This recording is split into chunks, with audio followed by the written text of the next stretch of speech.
This is Moneyline Mania with Chaz and the crew.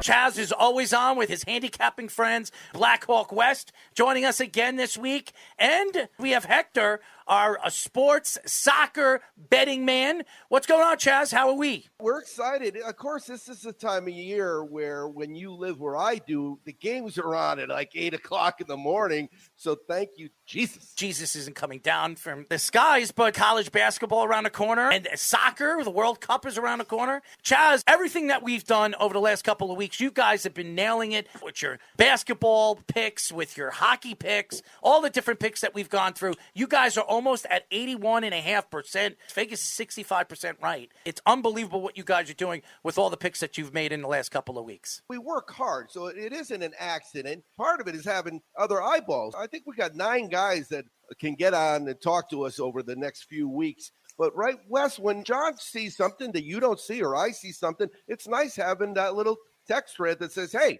the group of us, we're looking at different things always. Where I might be looking at an over, you got your data, and John's saying, I know that this, and this, and everybody's putting in work. I left Saturday morning. I sent over a text. Again, there was 8 o'clock games, so I'm up early. I treat the 103.9 data with respect. I put a lot of effort in to make sure those picks are winners. But I said, look at the Vermont. They're the Gonzaga of the America East Conference, and I realized I didn't even know where that conference was or who was in it. But this team is dominating. And there's so many people around the country that have put in their life savings into this. Some people are going to Vegas, as you do, Chaz, a lot. Over there in San Diego, it's not legalized yet. Over here in New York, it's crazy. Everybody is on all the different apps that are out there, from FanDuel to DraftKings, and everybody's trying to make that money. Some people are throwing away their paychecks, and some people like Wes, they can make a living doing this. So if you know how to do this and you understand how to rally through different games and making your picks and making the right picks,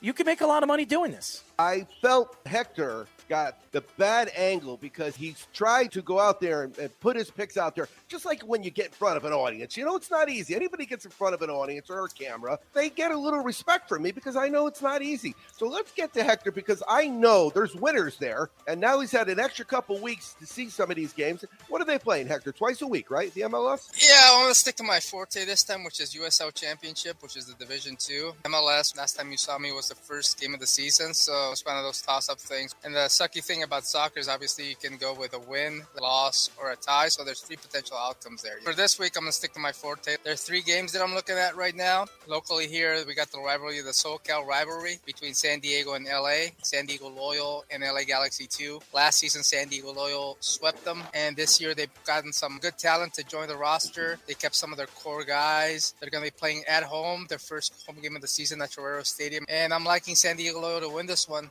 And a close one, 1-0. Phoenix Rising, they were the best team in the league last year during the regular season in the Western Conference, but they got bounced out in the first round. And a super, super upset, I think was the biggest upset of the playoffs of the USL last year by Rio Grande at home. But they're going to be playing at home again. This is a team that's always a contender for the title. I think a couple years ago, they had the longest winning streak in professional sports in North America with 27 games. They're going to be playing against a team called Monterey Bay, which is their first year in the league. It's going to be a trial by fire for these guys. You know, they struggled to get into the league. There's a lot of controversy if they're going to make it in or not. But now they got to play arguably the best team in the Western Conference in Phoenix Rising. I'm feeling Phoenix Rising wins this one going away in the blowout 3-0. And then in my final game, which is the Tampa Bay Rowdies that made it all the way to the championship game last year, lost to the new champions Orange County in a tough one. They're going to be playing on the road against Birmingham Legion. Birmingham Legion's a trippy team because they made it to the playoffs, but they didn't have to play the first round because the team they're going to play against, Pittsburgh, had to withdraw. But I don't think they're going to be enough to take on Tampa Bay, and I'm liking Tampa Bay on the road to win this one 2-1. This is opening week, correct? Yeah, for USL Championship, it is opening round, yeah. What do we know, Wes, about an opening week of any sport?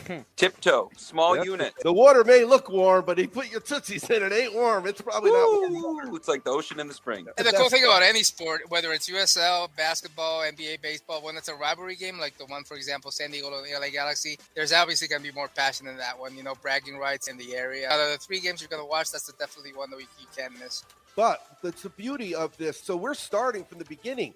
We're going to be paying attention, and there's going to be listeners, Errol, they're paying attention to a sport they've never watched, a league they've never watched, and teams they've never even heard of. And so from the beginning of the season, we're going to find a couple teams that we're betting on, and then a couple teams we're betting against. I guarantee it. How do I know that? Because it happens every year. We make as much money, Wes, betting against people, don't we? You can find a team that is just a complete mush, and you can bet against them and cash every week. A couple of years ago, we found a good opportunity for about 5 weeks in a row on the Jacksonville Jaguars. And if you find the team that you know is going to lose or they're not going to cover, you're almost better off becoming their worst enemy than you are trying to find a winner on a more entertaining game. The name of the game is cashing. I heard expansion team. I was like a Tom Cruise movie. He had me at expansion team. Expansion team is a good way to pay for a second house. You also talking about rivalry week. Thursday, the Islanders and Rangers are going to go at it. The Rangers right now are positioned very, very well in the playoffs. The Islanders look like they're going to be sellers with the trade deadline coming up this week. I think this is a big game for both teams, especially the Islanders, because they have to make a statement moving forward for going into next season, because this season it's not working out for them. Tomorrow, they are hosting Anaheim. We talked now 6 weeks, and the Islanders just kept going farther back in the point totals, haven't they? Yep. That has a lot to do with the COVID-19 situation. The NHL didn't cancel the games as fast as they should have.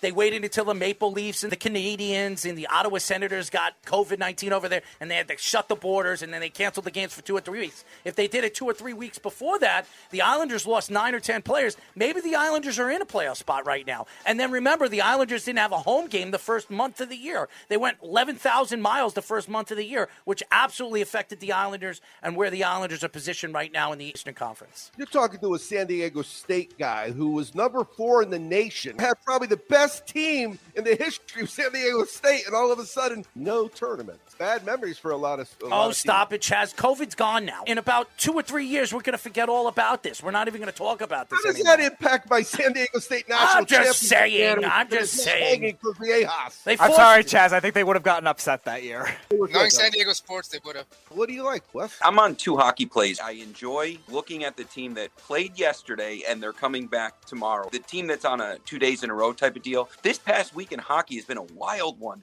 There has been a lot of goals scored. Last week we called out the Chicago-Tampa Bay. We think it'll be some goals. It ended up being 9 goals. But that's not the only game. There's been some huge days in hockey. When something like that comes up, these odds makers are very smart. What do? They elevate the over-unders. So I think right now the opportunity for us is looking at some unders. And the coaches, they're professional coaches for a reason. So adjustments get made. The first game is Sunday.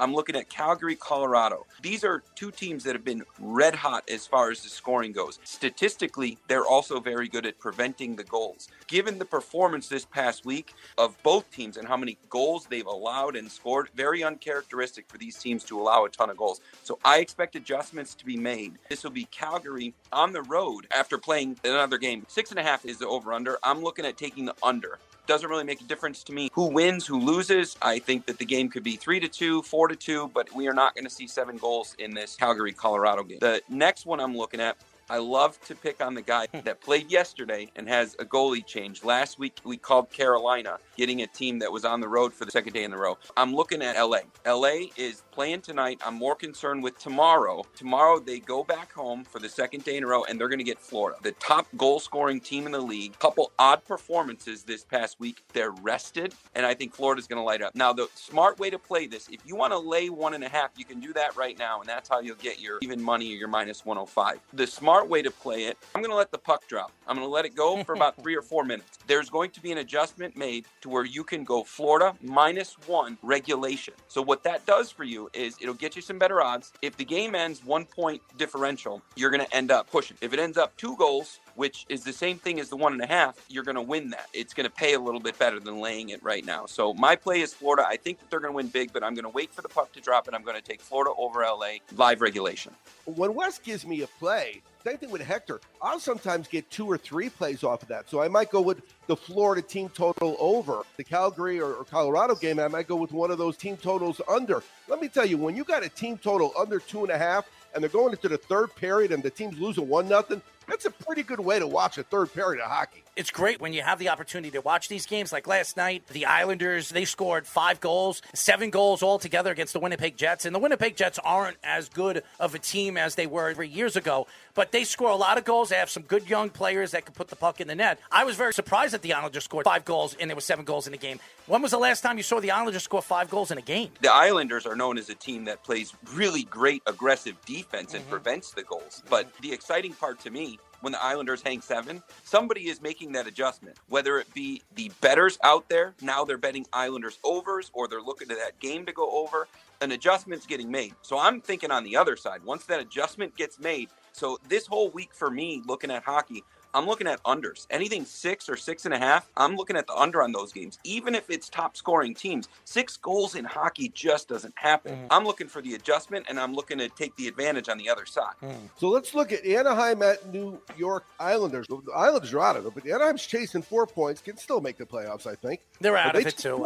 They just played recently. They were in Anaheim, and the Islanders beat them 4-0. In their last 3 games, they've got 15 goals in 3 games, Wes. That'll get you team totals over, huh? And then we got the Nets are hosting the Knicks. They just crushed Philly, Brooklyn. How did they crush Phillies that bad, Errol? James Harden had a terrible game, 3 for 17. He was horrible in the game. And James Harden plays a big part now because it takes a little bit of pressure off of Joel Embiid. It also takes the ball out of a lot of players' hands, like Harris. I think when you look at the Brooklyn Nets wanted to make a statement, trailing behind the Philadelphia 76ers. Ben Simmons was sitting on the bench with his Louis Vuitton jersey. He should be back the last week of basketball before the playoffs, and everybody thinks he's going to boost up the Nets. I disagree. I think he's got to fall in. It's going to take a little while for him to figure out how this team plays, and I think it will affect them moving into the playoffs, especially if they're playing in the play-in game. Right now, Philadelphia is a borderline play-in team, or they're going to get the 4th seed. I think the 76ers still have to figure out who's the number 1 guy when it comes to scoring and who's the number 2 guy. I think it's Joel Embiid. They got to keep the ball out of James Harden's hands, especially in big games, because James Harden hasn't been a big game player. You saw that against the Brooklyn Nets in Philadelphia, too. So everybody keeps saying now there's no way in hell the 76ers are beating Brooklyn. Why? Because of 1 game? If they ever meet in the playoffs, it's a 7-game series. That's a real important thing you brought up, because this is the time of year when you're talking about seasons that are ending. So that whether it's the college basketball conference tournaments or the NBA playoffs or the NHL playoffs, because some of those teams that we rode all year by betting against them, they don't make the playoffs. So you've got to find somebody else to bet against. We talk about that every season. We talk about that with hockey. We talk about that with basketball. We're a couple weeks away from really needing to pay attention to those landlocked teams, that the difference between a 4 and a 5 seed doesn't really mean much. The teams that are secure in number 1, it becomes a challenging time. You get into the playoffs, then we can look at value in series and things like that. But the landlocked teams are very difficult to bet with. The fringe teams, those are the guys I want. I want the teams that are 9-10 but got a shot at just sneaking in. Those are the teams you stay The Lakers? LeBron James Lakers,